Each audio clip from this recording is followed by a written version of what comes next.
You're Hitler. Yes. You started World War II. So, what are we gonna do with you?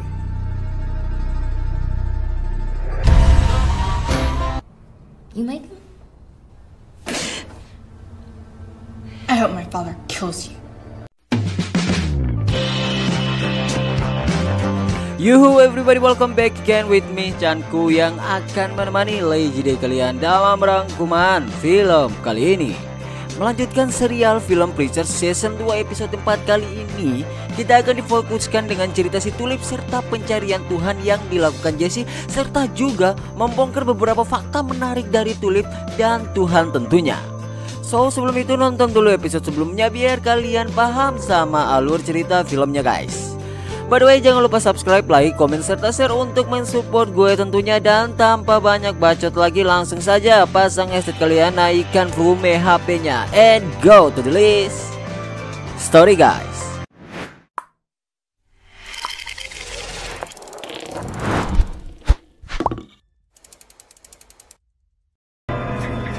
Victor, we got it. Gun. Melanjutkan ending yang kemarin di episode 3, ketika sudah dikepung, Tulip pun pasrah dan memberikan pistolnya kepada anak buah Victor untuk kemudian karena takut digengbeng, ia pun langsung menyerahkan dirinya untuk dibawa ke hadapan si Victor. Setelah itu, ketika esoknya Jesse yang kecapean mencari info tentang Tuhan semalam, ia pun langsung pergi ke alamat Denny sesuai dengan apa yang dikasih tahu oleh si Casey. Dan saat ia masuk, ia pun bilang kepada Casey bahwa semalam ia bertemu dengan wanita, lalu ia membantu wanita itu. Di mana belum juga selesai pembahasan, Jesse pun langsung mengalihkan pembicaraan dengan menanyakan si Tulip, untuk kemudian Casey bilang bahwa Tulip semalam keluar beli udut namun belum balik sampai saat ini. Mendengar hal itu, Jesse nampak baik aja walaupun Tulip pacarnya, yang dimana sifat Tulip memang seperti itu dan tak ada yang perlu dikhawatirkan sesuai dengan kata si Jesse. She's all right. It's weird, isn't it? For Tulip? Well, that's pretty typical. I'm gonna take a nap. Sedangkan di sisi lain, kini mereka pun tiba di kediaman si Victor, di mana singkat saja saat Tulip sedang menunggu si Victor yang nampak sedang menyiksa seseorang di sebelah ruangan kantornya, dikarenakan ada suara jeritan kesakitan. Handphone iPhone-nya Tulip berbunyi dan pesan itu berasal dari si Casey yang peduli dengan si Tulip, namun belum juga balas SMS dari si Casey. Muncul si Victor dengan tampang botaknya serta dinginnya dia, di mana bisa disimpulkan si Victor sangat benci kepada Tulip karena masa lalunya. Dan kata pertama yang diucapkan si Victor adalah, So, what are we gonna do with you? nah inilah dia film Preacher season 2 episode 4 guys. Hello? Kemudian Eugene yang berteriak, tiba-tiba ada suara dari belakang yang mana ada orang lain selain Eugene di dalam neraka, di mana hal itu terjadi kerusakan proyektor hingga semua tahanan neraka pun keluar dari blok mereka. Nah, kerusakan pada proyektor itu sudah sering terjadi, namun jika sudah diperbaiki maka semua tahanan akan masuk kembali ke blok mereka masing-masing. Lalu di tengah itu terjadi adu mulut antara seorang anak muda dan seorang nenek-nenek, untuk kemudian karena anak muda itu bersikap tak sopan kepada yang tua, si Eugene pun mencoba menghentikan pria itu yang bernama Tyler. You're already in trouble.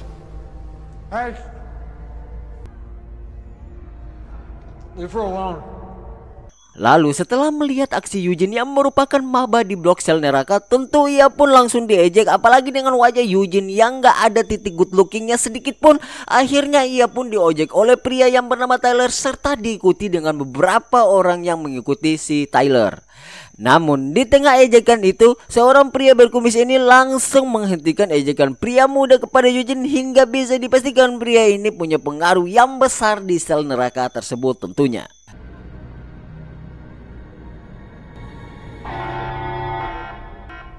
Go back to your house.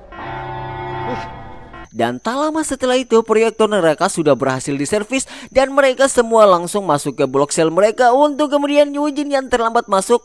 Pintu bloknya sudah dikunci, lalu pria berkumis itu pun mengajak Eugene untuk bergabung ke nerakanya, atau tidak si Eugene akan dimasukkan ke lubang neraka yang konon katanya itu lebih mengerikan daripada di sel blok mereka. Dan Eugene pun yang ketakutan, ia pun langsung masuk ke nerakanya si pria kumis ini, yang mana pria kumis ini bernama Adolf Hitler, seorang pria yang memulai Perang Dunia Kedua serta membantai banyak orang tentunya jika kalian tahu sejarahnya si Adolf Hitler. You're Hitler? Yes. You served World War II? Yes. Nah, setelah itu proyektor neraka pun aktif, yang mana itu adalah ingatan terburuk dari Adolf Hitler yang bisa disaksikan oleh Eugene karena Eugene berada di bloknya si Hitler.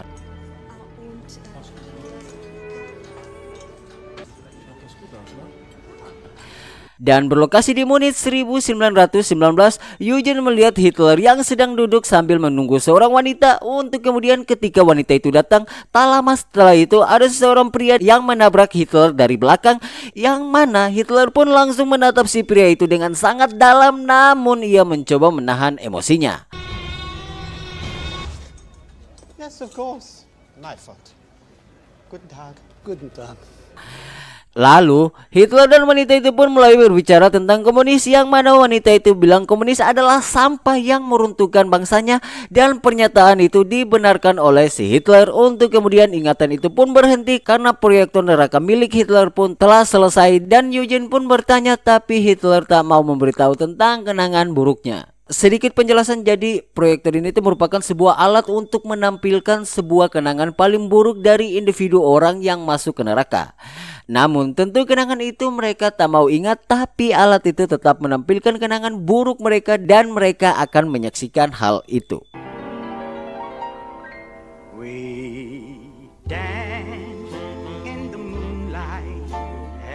Kemudian scene pun berpindah di kediaman si Victor dan terlihat seseorang, lebih tepatnya anak buah si Victor, yang sedang menyiksa seseorang pria dengan merantai pria tersebut. Untuk kemudian shot pun bergeser kepada Victor dan Tulip, di mana Tulip pun langsung menangis sambil minta maaf kepada Victor karena kesalahan di masa lalunya. Setelah itu Victor pun memberikan sebuah tisu, lalu ia bilang kepada Tulip bahwa menangis tak akan bisa menyelesaikan masalah. I trusted you. Made you part of my family. And in return you made a fool out of me. I'm sorry. Dan karena hanya bisa minta maaf kepada Victor, dan secara bersamaan juga Victor yang mempunyai pekerjaan lain setelah asistennya datang dan memberitahu sebuah info, hal itu membuat sebuah kelonggaran untuk Tulip, yang mana Victor menyuruh Tulip untuk berjalan-jalan dan mencari jawaban yang tepat serta alasan yang pas, dan jangan hanya menangis serta minta maaf kepadanya. Hey, Tulip. Hey, Pat. Singkat cerita, ketika terbangun dari tidur siangnya, Jesse langsung menghampiri Casey untuk kemudian ia bilang bahwa ia mau pergi ke klub jazz untuk mencari Tuhan, yang mana hal itu membuat Casey bertanya kenapa si Jesse tak peduli dengan pacarnya, yaitu si Tulip. Lalu, di tengah sedang adu mulut, Jesse mengalihkan pembicaraan bahwa si wanita yang ia tolong semalam memberikan sebuah informasi tentang organisasi agama Fasi, di mana ia menanyakan info itu kepada Casey dikarenakan Casey hidup lebih lama darinya. Untuk kemudian Casey pun memberikan beberapa informasi yang ia tahu, namun semua tak berkaitan dengan info dari wanita semalam tentang organisasi agama yang berambisi untuk menguasai dunia. Religious organization. White suits. I don't know about that, Berger. It sounds pretty fake to me. Lalu di luar sendiri terlihat mobil putih yang sedang berhenti di depan kediamannya Dennis, tempat inap Jesse dan kawan-kawan. Untuk kemudian mobil itu pun langsung menurunkan seseorang yang akan mengintai pergerakan dari Jesse dan kawan-kawannya.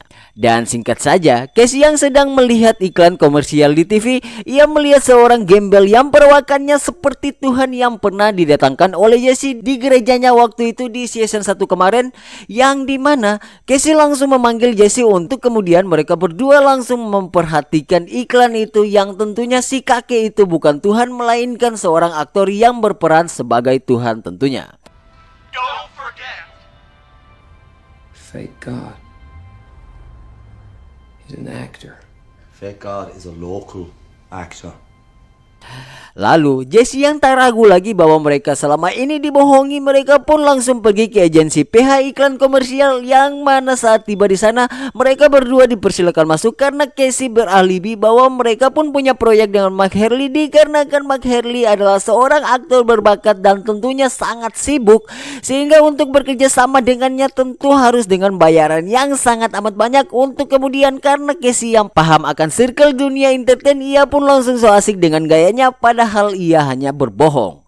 Dan berkat si Casey yang orangnya friendly, mereka pun langsung masuk ke tujuan pembicaraan tentang siapa yang memperkerjakan mereka untuk menjadi seorang Tuhan, yang dimana pria itu pun bilang ia tak tahu siapa orangnya karena mereka hanya berbicara lewat via telepon, namun mereka pernah mengirim bukti rekaman para aktor yang pernah menjadi Tuhan tentunya.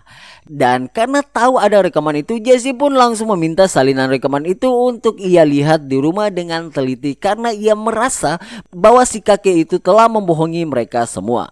Waste of time. It's ridiculous. It's making me furious. HBO's gonna hear about this, cunt. I tell you what. This tape. You have a copy?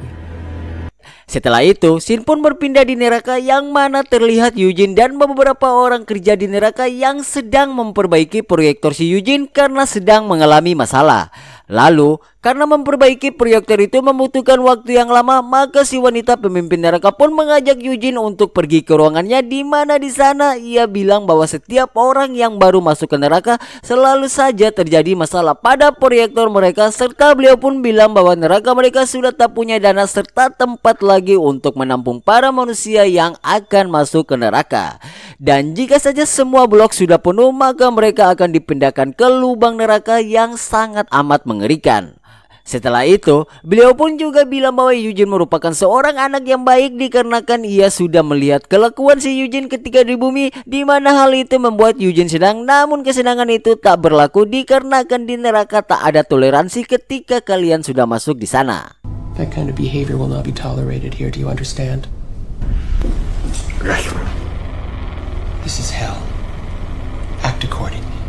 Lalu karena masih rusak proyektor si Eugene pun langsung diarahkan ke ruangan istirahat para tahanan neraka, untuk kemudian Eugene pun langsung mendekati si Hitler ketika ia di dalam. Dan karena hanya Hitler yang terbiasa dengan Eugene, di mana Hitler menunjukkan sebuah teka-teki silang yang sudah diisi, hingga hal itu membuat mereka sangat amat bosan ketika berada di dalam neraka. But I suppose that is exactly their point, isn't it? No rest for the wicked. Dan si Tyler yang melihat Eugene, ia pun mencoba mengejek Eugene serta membuat Eugene emosi. Akan tetapi Hitler melerai pertikaian mereka. Untuk kemudian Tyler yang kesal dengan Hitler, ia pun langsung memukul si Hitler, di mana karena merasa hebat serta melihat Hitler ketakutan, ia pun langsung menghajar Hitler. Bahkan Hitler dikeroyok oleh beberapa orang yang berada di sana. Untuk kemudian Eugene yang melihat hal itu, ia pun mencoba menghentikan keroyokan itu. Tapi bukannya menolong si Hitler, Eugene pun ikut menghajar si Hitler yang selalu baik pada Eugene.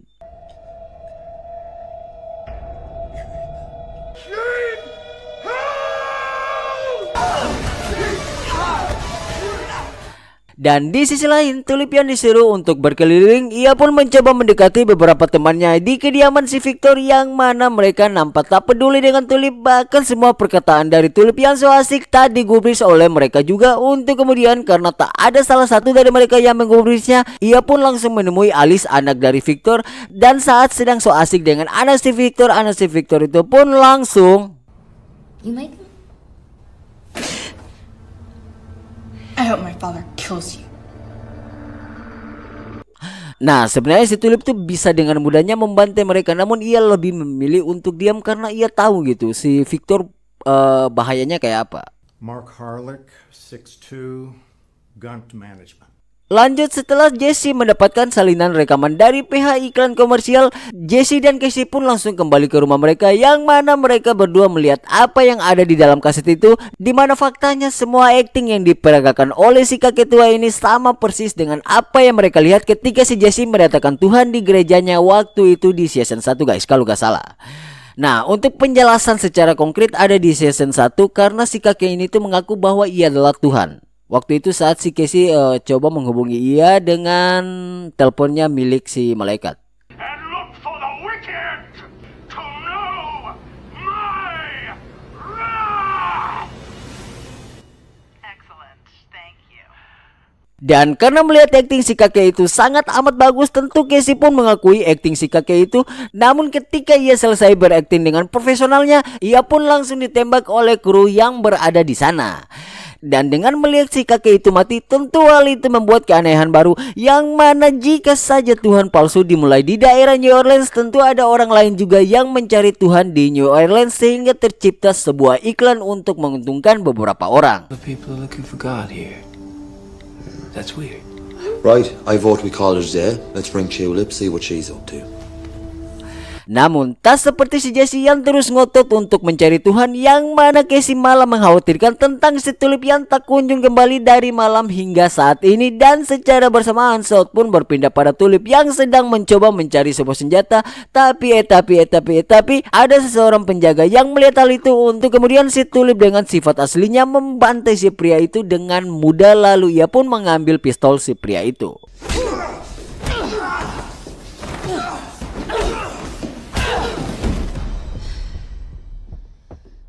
Lalu saat mengambil pistol milik pria itu, Tulip pun langsung berjalan masuk ke kamar si Victor, untuk kemudian ia mengancam si Victor untuk melepaskannya. Namun hal itu tak membuat si Victor ketar-ketir, untuk kemudian Tulip pun langsung diserang dari belakang oleh anak buahnya si Victor.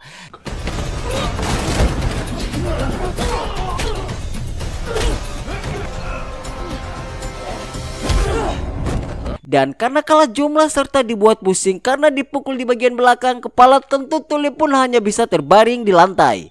Dan di sisi lain, Casey yang makin emosi dengan tindakan si Jesse yang tak mau mencari Tulip, ia pun langsung mengatakan yang sebenarnya, di mana kemungkinan si Tulip sedang ditahan oleh si Victor kepada si Jesse. Untuk kemudian setelah mengetahui lokasi si Tulip, Jesse pun langsung mendatangi kediaman si Victor, dan tentunya ia bisa masuk dengan gampangnya karena setiap ada penjaga yang menghalanginya, ia selalu menggunakan kekuatan Genesisnya.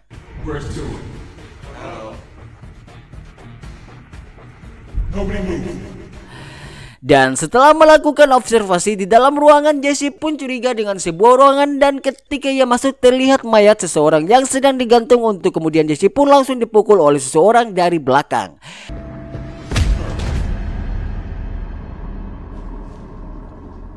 Dan singkat saja, setelah Jesse tersadar, pria itu pun menggunakan headset dan memutar lagu ini.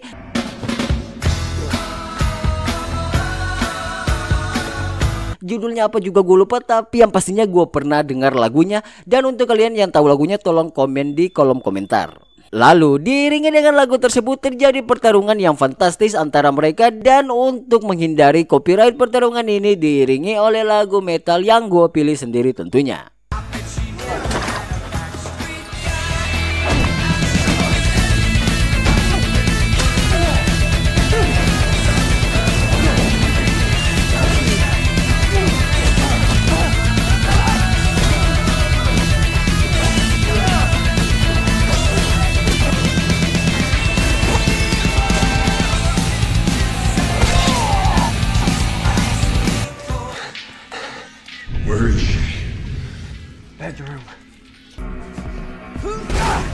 Setelah itu, tak pakai lama ia pun langsung menuju ke kamar si Victor, di mana ketika tiba di sana terlihat Victor dan Tulip yang sedang berdua di dalam kamar. Untuk kemudian Jesse pun langsung menghajar si Victor, yang mana terkuak fakta bahwa si Victor adalah suaminya si Tulip.